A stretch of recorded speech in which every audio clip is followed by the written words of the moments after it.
Hey guys, welcome back to my channel. Today I'm going to be making a video about how I, as a homeschooler, did the practicals for chemistry at A level. Okay, so if you haven't already seen my biology video on how I did the practicals for that while homeschooling, I recommend checking that out first, especially if you are already taking biology, because I kind of go over all the main tips that I use, but I'm going to repeat them here just in case you don't want to watch the video or you're not taking biology. So first of all was to watch YouTube videos on these experiments being done. So I watched a ton of YouTube videos seeing how they use the equipment, how the experiments ran, what happened if something went wrong with the experiment, how it all worked. And then I kind of memorized a lot of those, or I made sure that in my mind I knew what to do. And basically a type of, I know hypnotherapy, they do this for sports people, where you visualize going through the whole routine in your head, and you visualize what happens if there's a hiccup along the way and how you get over that and how you then continue. So I kind of visualize myself doing the steps of the experiment.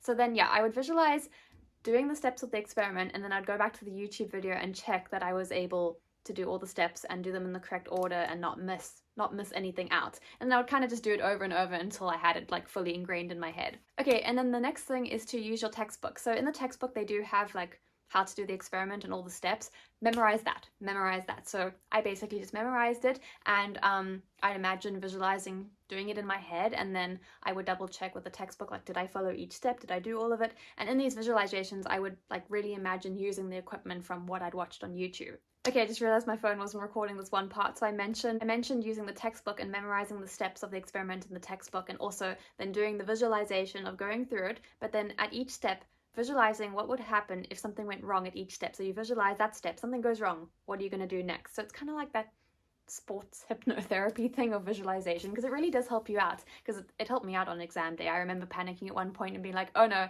this experiment is not going as to plan, and I was like, okay, wait, what would I do next? So having that mental plan really helps so much, and preparing for something to go wrong also helps so much, because in reality nothing really goes perfect. Okay, the next thing is to use past exam papers. It's so important to go through those mark schemes, because you might think that you're doing something right and you have the right answer, but the examiners are just looking for something else. So as I said in the last video, make sure you just use the mark schemes, because they are so important. Okay, and then some more tips specific for chemistry, because chemistry was a little bit more difficult. I'm trying to remember exactly what I did. So I did see a tutor, and he tried to get some equipment, and we did try to do some experiments. Oh my gosh, there was one really funny story. I'm just sorry, the stories of homeschoolers can be so entertaining. Yeah, I don't even remember what we were doing. I just remember we almost died because we were doing some weird concoction in his place, and I just remember whatever we were mixing together, we both leaned over to look at it, and we inhaled this stuff, and I don't remember what it was. And I remember saying to him, I think I'm gonna pass out. And he goes, same. And we bolted for the door. And I passed out a little bit onto the floor, and he also fell over, because you're not meant to inhale the stuff. So moral of the story, be careful. Yeah, I wouldn't recommend doing it like that, because that was a little bit dumb. I recommend rather contacting a school and asking them to do a walkthrough with you on how to do these experiments. So yeah, that was the only time I really tried to do an experiment on my own with a tutor. Didn't go so well. So otherwise it's all the same tips as biology.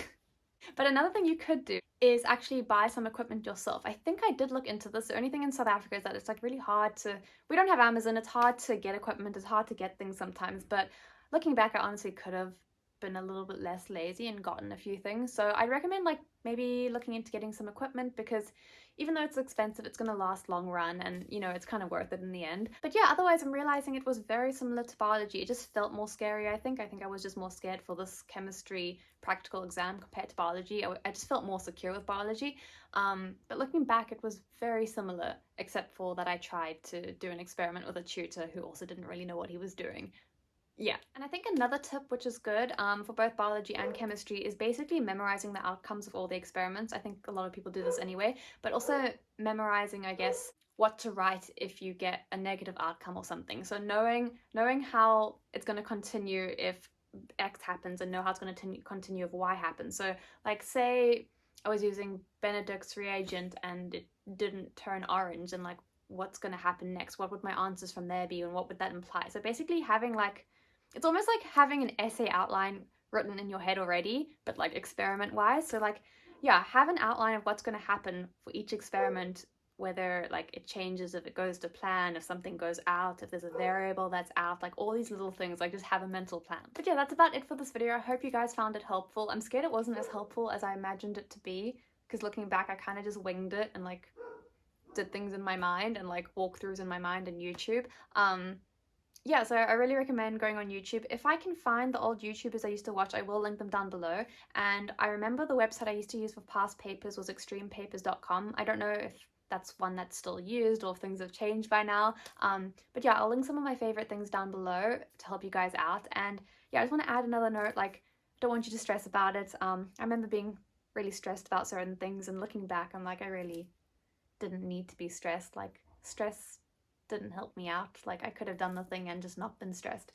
Sorry, random side note. So anyway, I hope everything is going well with you guys. Yeah, and I hope your A-levels are going well. And if you're new to medical school, I hope you're excited and that's going well. And yeah, I'll see you in my next video.